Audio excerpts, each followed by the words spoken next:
Assalamualaikum warahmatullahi wabarakatuh. Selamat siang semuanya. Salam sehat selalu, salam budi luhur. Ya, kita ketemu lagi ya dengan orang yang sama, kelas yang berbeda. Saya nggak bosan-bosan aja, nggak bosan. Kita kuliah isu sosial ini ya bersifat teori ya. Teori ini sebenarnya saya nggak sulit ya, nggak sulit untuk dipelajari. Tinggal kita yang penting banyak baca dan mengerti apa yang dimaksud ya. Dan juga dengan ada teori tersebut, nah kita tahu, terus kita praktekkan di lingkungan kita ya. Isu sosial dan praktek profesional ini berkaitan dengan etika ataupun norma-norma. Nah, nanti kita bahas di sini bahwa pada pertemuan ini kita akan mempelajari tentang pentingnya etika profesi. Kita akan apa itu etika, kemudian etika, dan juga kenapa sangat penting etika itu diterapkan ya. Apalagi pada saat profesi kita di sini mempunyai keahlian di bidang apa? Komputer ya. Kita kuliah di sini di bidang komputer. Nah, otomatis kita nantinya akan mendapatkan materi-materi tentang baik itu keamanan gitu kan. Bagaimana cara menjaga agar kita itu aman, sistem kita itu aman gitu kan. Perlu apa? Terus kita juga bahkan kita mengetahui cara membobol sistem itu. Ada itu orang yang mempunyai keahlian tersebut itu ya. Nah, dengan adanya etika itu kita bisa mengontrol diri kita agar tidak agar kita ini selalu berbuat baik ya. Jadi keahlian yang kita miliki itu kita gunakan dengan baik ya. Dengan baik, jangan sampai merugikan orang lain. Nah, di sini kita hidup di sosial ya, otomatis kita saling berhubungan, berkontak erat dengan orang lain. Kita tidak hidup sendiri. Jangan sampai kita memikirnya gimana ya? Memikirnya ya yang penting aku baca hidup. Jadi menghalalkan segala cara. Yang sampai seperti itu. Ya. Maka kita pada kesempatan ini kita bisa kuliah ya, kita bisa mengetahui keahlian kita, dan juga yang namanya mahasiswa juga dipandang orang itu di masyarakat harus sopan, karena orang yang kuliah ini orang yang mempunyai intelektual yang tinggi ya. Maka dari itu kita nanti pada saat di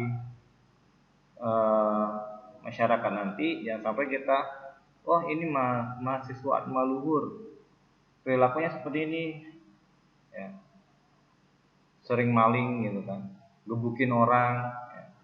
Ataupun yang lainnya yang buruk gitu kan. Itu jangan sampai seperti itu, karena akan merusak citra diri kita sendiri ya. Yang pertama diri kita, yang kedua instansi kita, atma luhur. Yang kedua keluarga. Yang ketiga atma luhur. Terus apa lagi?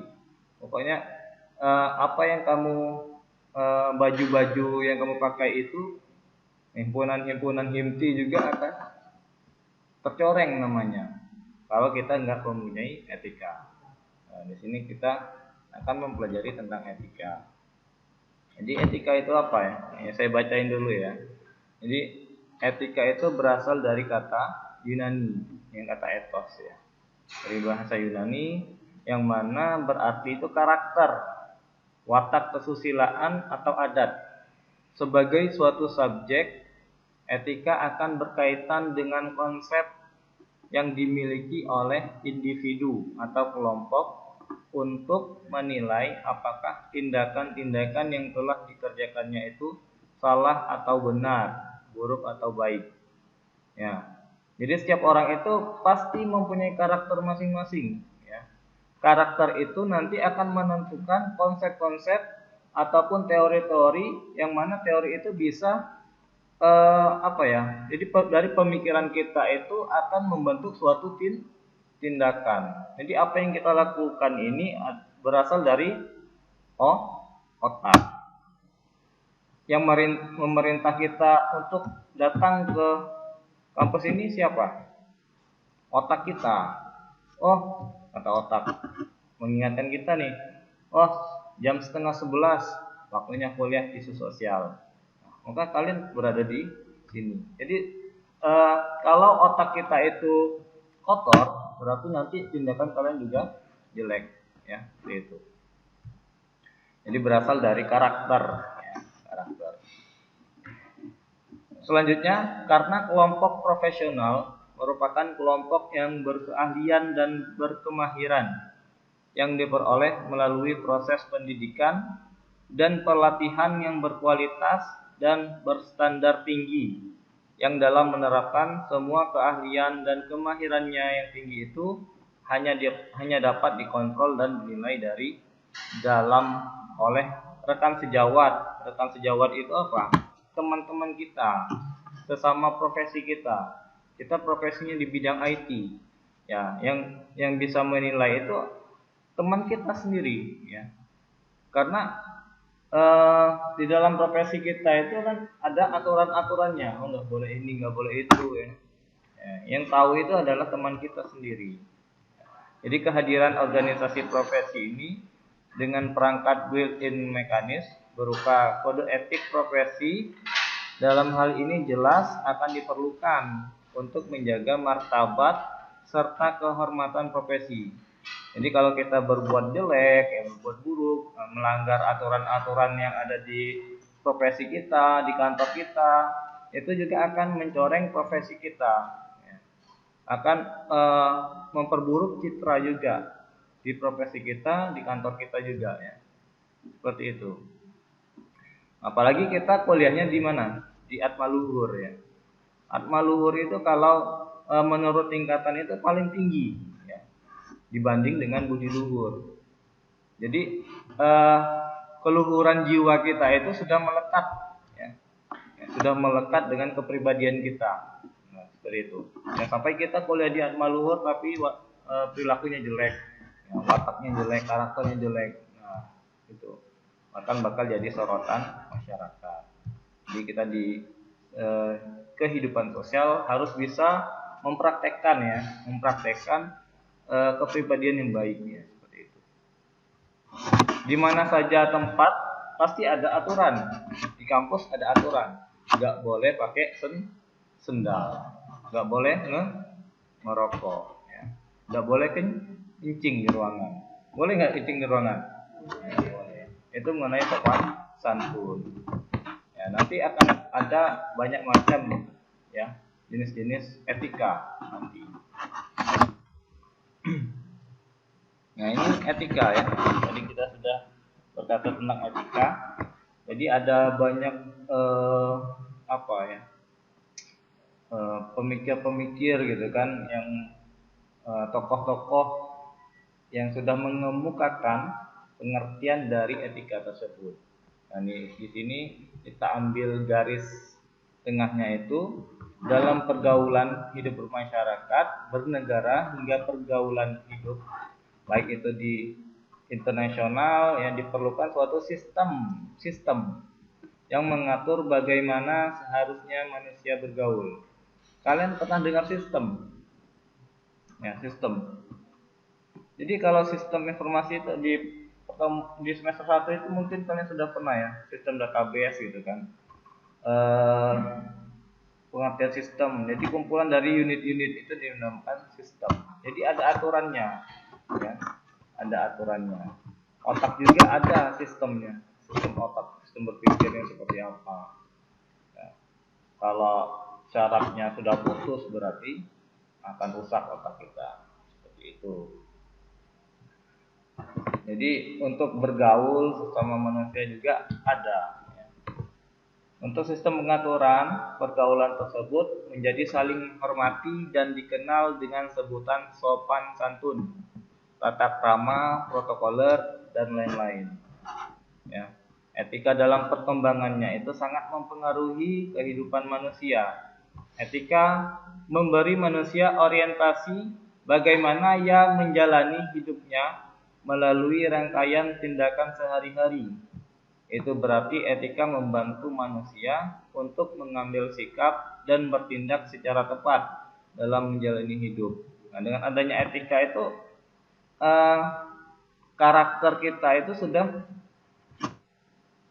sudah selalu berbuat baik gitu kan, karena kita sudah memahami etika. Mungkin ini sangat gampang ya dipahami gitu kan.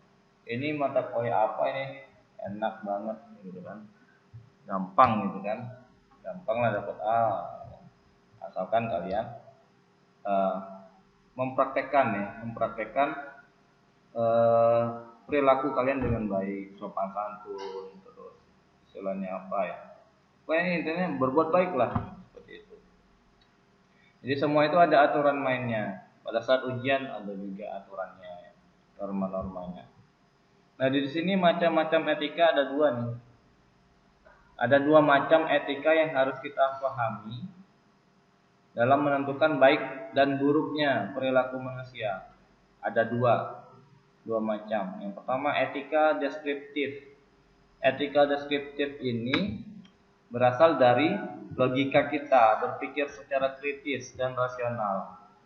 Sehingga dengan adanya kita berpikir, kita bisa mengambil suatu keputusan tentang perilaku atau sikap apa yang akan kita ambil. Nah, ini tanpa peraturan loh ya. Dari kita, oh ini misalnya di kampus ini tidak ada aturan ini, tapi menurut kita, oh dia ini berbuat salah gitu kan.